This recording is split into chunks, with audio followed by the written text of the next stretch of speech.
श्री राम, हर हर महादेव, जय हिंदू राष्ट्र। हिंदुत्व दर्शन आपका अपना चैनल है और इस पर आपका हार्दिक अभिनंदन है।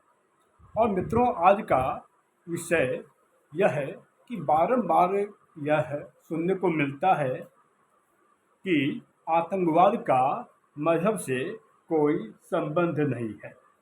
और इसी विषय पर आज जानने के लिए आप सबके समक्ष मित्रों एक बात है, क्या आपने कभी देखा कि हनुमान चालीसा, रामबाण या गायत्री मंत्र न सुनाए जाने के कारण किसी की हत्या कर दी गई हो?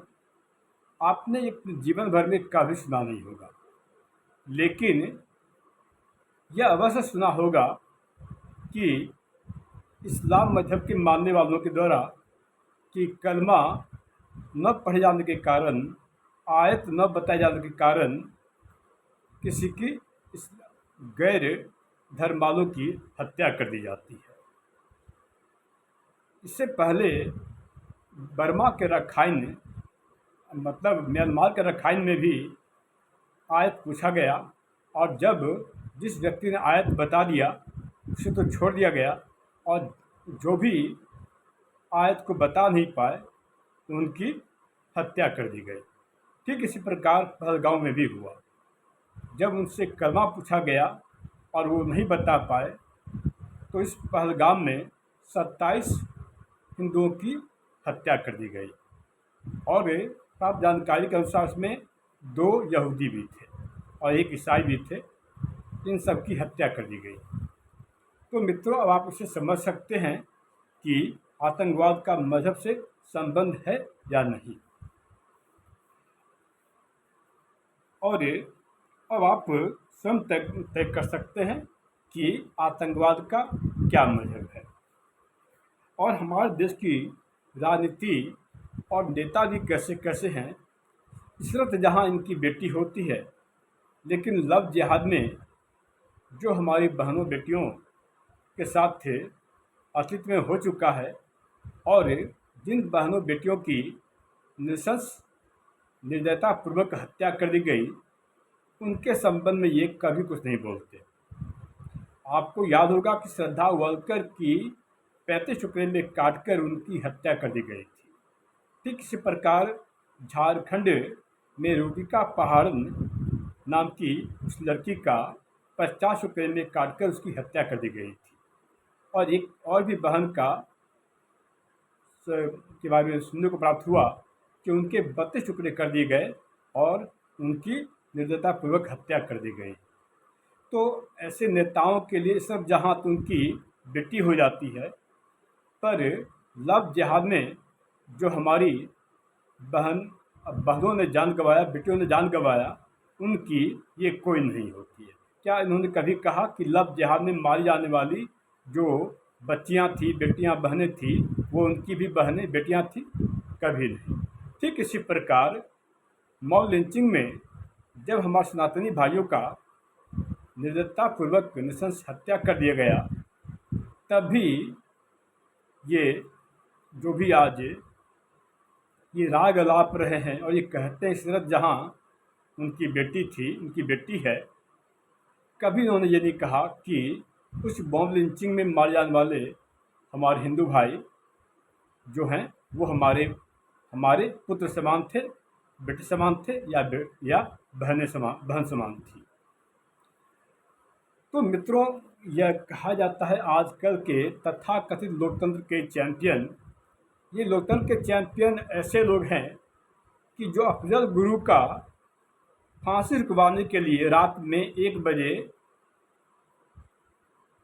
बजे सुप्रीम कोर्ट का दरवाज़ा खटखटाते हैं। जिन्हें अफजल गुरु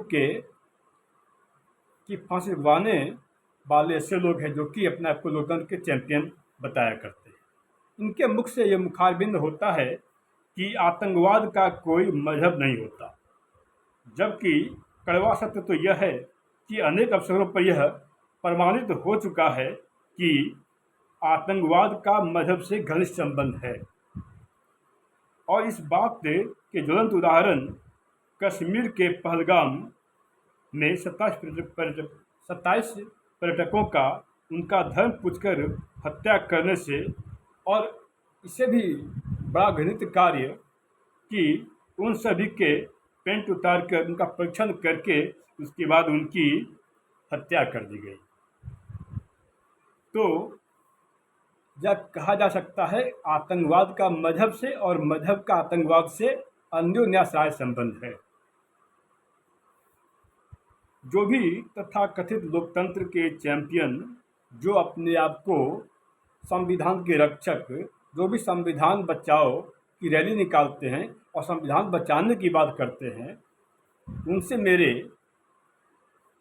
सिर्फ साधारण से प्रश्न यह है कि जितने भी आतंकवादी संगठन हैं, उनमें उस आतंकवादी संगठन में रहने वालों का क्या मजहब है, उनका क्या नारा है। इन आतंकवादी संगठनों का संबंध एक खास विशेष समुदाय से है, और ये खास विशेष समुदाय ही इस आतंकवादी संगठन में पाए जाते हैं, और इस्लाम मजहब के मानने वाले ही इस आतंकवादी संगठन से क्यों जुड़े होते हैं। निम्न उदाहरण जो मैं दे रहा हूँ, आतंकी संगठन अल शबाब, अल मुसविंतन, अल कायदा अफगानिस्तान में जो सक्रिय है, अल कायदा इस्लामिक मगरेब, अल कायदा अरेबियन पेनिनसुला, हमास जो कि फिलिस्तीन में सक्रिय है, अल Qaeda Indian subcontinent, Hezbollah Lebanon, Popular Front for the Liberation of Palestine, Ansar al Sharia Benghazi Lebanon में सक्रिय है, और असवाद अल अंसार यह लेबनान में सक्रिय है।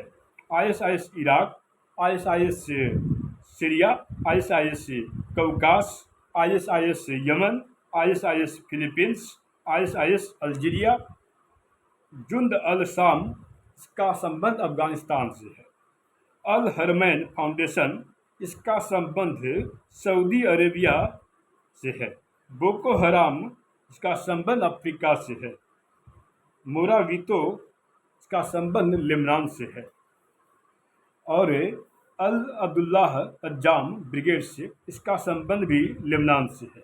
अल इतिहाद अल इस्लामिया का संबंध सोमालिया से है। तो जितने भी मैंने आपको आतंकवादी संगठन बताए, इन सब का एक ही नारा है और इन सब का एक ही पवित्र ग्रंथ है, वो है कुरान, और इनका एक ही नारा है अल्लाहु अकबर। एक सुप्रसिद्ध नेता है राशिद अल्वी, इनका कहना है कि श्री राम का नाम लगाने वाले राक्षस होते हैं। राक्षसों की पहचान सबको पता है, जो अल्लाह अकबर के नाम लगा करके नृशंस हत्याएं करते हैं, कत्लेआम करते हैं, रक्तपात करते हैं और किसी को तरपा कर मारने का कुकर्म करते हैं, राक्षस वो होते हैं जो ऐसा कुकर्म करते हैं, जो ऐसे घृणित कार्य करते हैं। और जय श्री राम का नाम लगाने वाले कभी ऐसा नहीं करते। तो कत्लेआम, रक्तपात, नृशंस हत्या को अंजाम देने वाले ये अल्लाह अकबर के नाम लगाने वाले हैं। इसी अल्लाह अकबर के नारे लगा करके कश्मीर में 1990 में न जाने कितने कश्मीरी हिंदुओं की हत्या कर दी गई थी। ठीक इसी प्रकार संभल में भी न जाने कितने हिंदुओं की हत्या कर दी गई थी और संभल को हिंदू विहीन कर दिया गया था। तो ऐसे लोगों को इसका उत्तर मिल गया होगा, और इससे आप भी समझ सकते हैं कि जो भी यह कहा करते हैं कि आतंकवाद का मजहब से संबंध नहीं होता, तो इसका उत्तर तो मिल गया होगा। और इतने ही नहीं, इसके अलावा अंसार अल शरिया मुरक्को, मुजाहिदीन मुरक्को, सल्फिया जिहादिया मुरक्को, ये तीनों ही संगठन अंसार अल शरिया, मुरक्को, मुजाहिदीन, सल्फिया जिहादिया, इन तीनों का संबंध मुरक्को से है। इस्लामिक मूवमेंट ऑफ उज्बेकिस्तान, इनका संबंध उज्बेकिस्तान से है। हुती और अबू सैयफ ग्रुप, अंसार अल्लाह, हयात तहरीर अल शाम, Islamic state of Asia, Islamic state Khurasan, IS Sinai, Islamic state Somalia, Islamic state पश्चिमी अफ्रीका, जमात मुजाहिदीन बांग्लादेश। बांग्लादेश में भी जो भी ये कहा करते हैं कि मजहब का आतंकवाद से संबंध नहीं होता, वहाँ पर क्या हुआ और किसी विशेष समुदाय के लोगों के द्वारा ही सनातन हिंदू धर्म के मानने वालों का चुन चुन कर उनकी हत्या की गई। और यही नहीं, एक बच्ची के साथ 140 लोगों ने कैसा काम किया, आप सब इससे भलीभांति परिचित हैं। Jamaat Mujahideen Bangladesh, Jamaat Nusrat al Islam al Muslimin, Jamaah Islamiyah, Kurdistan workers party, national socialist order, neo Jamaat Mujahideen Bangladesh, Islamic jihad, Ansar अल्लाह, हुर्रास अल दीन। इन सभी जो भी संगठन है, इस सभी का एक ही नारा है, अल्लाह अकबर। और इन सभी का एक ही पवित्र ग्रंथ है, कुरान। तो इस कुरान के विषय में आपको मैं पहले ही बता चुका हूँ। पहलगाम आतंकवादी घटना, जिनमें उन लोगों का धर्म पूछकर उनकी हत्या कर दी गई थी, इससे संबंधित घटना में एक बहन द्वारा यह बताया गया कि आतंकवादी ने उन महिला से कहा कि वो कुरान का शिक्षक है और कुरान का संबंध किससे है? मजहब से है। और पूछा कि आपके साथ जो लोग हैं वो हिंदू हैं या मुस्लिम। और जब महिला ने बताया कि उनके साथ हिंदू हैं, तो इस कुरान के शिक्षक, जिसे ये कहा जाता है शांति प्रिय समुदाय, इसने एक पंक्ति में खड़ा करके उन सब की हत्या कर दी। और क्या इसके बावजूद भी क्या कोई संदेह रह जाता है कि इस्लाम का आतंकवाद से और आतंकवाद का इस्लाम से संबंध नहीं है? अब तो आप कोई भी कह सकता है कि इस्लाम का आतंकवाद से संबंध है। और बारंबार गोदी मीडिया की बात करने वाले और जो ये सेकुलर ब्रिगेड, अवार्ड वापसी गैंग और जो हिंदू आतंकवाद और सहिष्णु हिंदू की बातें करते हैं, आज उनके मुंह होठ क्यों सिल गए हैं? आज उनके मुंह में दही क्यों जम गई है? आज उन्होंने मौन क्यों धारण कर दिया है? ये और इनका ये कहना ही सब, और ये सभी बताने लगे हैं कि आतंकवाद का मजहब से कोई संबंध नहीं है, जबकि अटल सत्य है, कड़वा सत्य है कि आतंकवाद का मजहब से संबंध तो होता ही है। और सच्चाई तो यह है कि आतंकवाद का इस्लाम से और इस्लाम का आतंकवाद से गहरा संबंध है। और आतंकवाद का इस्लाम से गहरा संबंध है, इस बात को जानने के लिए यह भी जान लें, इस्लाम की उत्पत्ति से ही ये नरसंहारों का दौर चल पड़ा है। और आपको ज्ञात हो कि इस्लाम मजहब के मानने वाले एकेश्वरवाद में विश्वास करते हैं और 5 बार इनके नमाज में जो नारे लगाए जाते हैं, इसका एक ही अर्थ होता है, अल्लाह के सिवा कोई इबादत के लायक नहीं है। और इससे इस्लाम का आतंकवाद से इतना गहरा संबंध है कि इस इस्लाम मजहब के मानने वाले मुसलमानों ने महज 1200 वर्षों में 9 करोड़ से ज़्यादा हिंदुओं की हत्या कर दी। आप इसे इस प्रकार समझ सकते हैं कि प्रतिवर्ष इस इस्लाम मजहब के मानने वालों ने प्रतिवर्ष 75,000 हिंदुओं की हत्या की। और इसे और भी आसान करने के लिए आपको बता दूं कि इस इस्लाम मजहब के मानने वाले मुसलमानों ने महीने के हिसाब से हर माह उन्होंने 6,250 लोगों की हत्या की। लेकिन फिर भी ये मोमबत्ती गैंग, अवार्ड वापसी गिरोह, सेकुलर ब्रिगेड ये कभी नहीं कहेंगे कि मुस्लिम आतंकवाद है। हाँ, हिंदू आतंकवाद की बात ये तुरंत करने लगेंगे। आपको ज्ञात होगा कि जब इससे पहली सरकार थी, पिछली सरकार थी, यूपीए के समय में हिंदू आतंकवाद की बात की गई थी, और जो हिंदू आतंकवाद और हिंदू का आतंकवादी कहने में इन्हें जरा सी भी हिचक नहीं होती है, जबकि इस्लाम मुस्लिम आतंकवाद कहने में इनके होठ छिल जाते हैं। इनके मुख से आपने कभी नहीं सुना होगा रेडिकल इस्लाम, टेररिज्म। तो मुस्लिम आतंकवाद की बात ये कभी नहीं करेंगे। सच तो यह है कि इस आतंकवाद का संबंध किससे है और किससे नहीं है, हम सभी भली भांति परिचित हो चुके हैं। इस बात को जो मैं कह रहा हूँ, इस बात के प्रमाण के लिए मैं आप सबसे निम्न पुस्तकों का अध्ययन करने के लिए कहूँगा। तो 1200 वर्षों में 9 करोड़ से ज़्यादा हिंदुओं की जो हत्या की गई, इस बात के प्रमाण अमेरिकन इतिहासकार विल डूरेंट या लिखित पुस्तक द केस फॉर इंडिया से प्रमाणित होता है। आप हमारी बात पर विश्वास न करें तो न करें, आप स्वयं जाकर इस पुस्तक का अध्ययन करें, इससे आपको ज्ञात हो जाएगा। और आतंक का क्या मजहब से संबंध है या नहीं, आतंकवाद का मजहब से संबंध है या नहीं, इस बात को जानने के लिए आप सभी से मैं करवद निवेदन करूंगा कि आप कृपया 3 पुस्तकों का अध्ययन करें। पहला है UN मुखर्जी की लिखित पुस्तक is Hindu a dying race, और दूसरा है S गुरुवचन सिंह तालिब द्वारा लिखित पुस्तक Muslim League attack Sikh and Hindu in the Punjab 1947, और तीसरा पुस्तक है विल डूरेंट द्वारा लिखित पुस्तक द केस फॉर इंडिया। एक बार पुनः इससे मैं रिपीट कर देता हूँ। पहला पुस्तक है विल डूरेंट द्वारा लिखित पुस्तक द केस फॉर इंडिया, इसके बारे में आपको मैं पहले बता चुका हूँ। दूसरा है UN मुखर्जी द्वारा लिखित पुस्तक is Hindu a dying race.